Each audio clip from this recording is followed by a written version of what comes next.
All right, I'm doing the op fruit now. Stop asking. This was gonna take me a while to do. I had to do my research. This fruit's got a lot going with it. Okay, but on a base level, the op fruit is technically a telekinesis fruit. And here's why. At the smallest level, the op fruit can create a room. This room is, has different sizes depending on how strong you are or what size you want to make it. But within this room, you more or less have complete control over everybody's bodies. And when I mean that, I don't mean you can control them, but you can chop them up and move them around at will without having any negative side effects. So yeah, moving them around like telekinesis. With a blade, you're actually able to chop people up, but not cause them any harm, allowing you to get inside their bodies and, pull out any narcotics, any kind of damaging items or illnesses that you can from within them.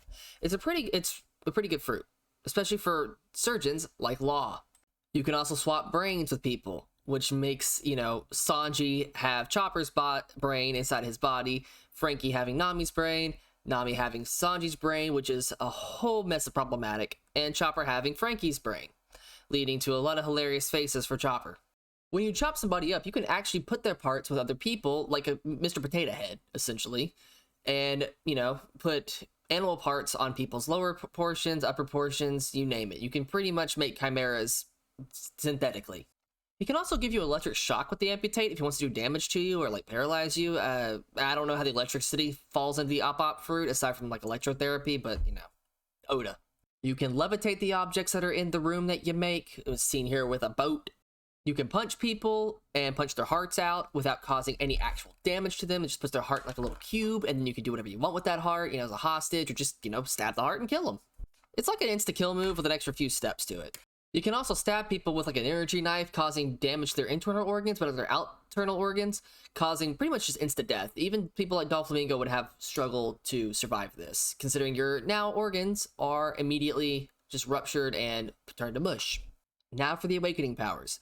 Law's Awakening, or the op fruit's awakening, allows you to coat objects in the room, allowing you to affect the object and just those very specific things.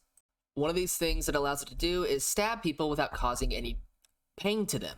So you just poke into them and there's no problems until you activate a second effect. One of these effects being sending a massive electrical shock through their body, which don't have to tell you twice. You've seen an L. You've seen how much damage electricity can do to somebody. You can also grow the object that you've placed your room on, making it stab as far as you want it to, and then explode with another shockwave once it's pierced to a certain depth. Your room is also a ranged attack now that you can cause different effects to happen inside. In this situation, Law makes it silent inside the room that he's thrown at somebody, making it where nobody can hear you scream as he operates on you.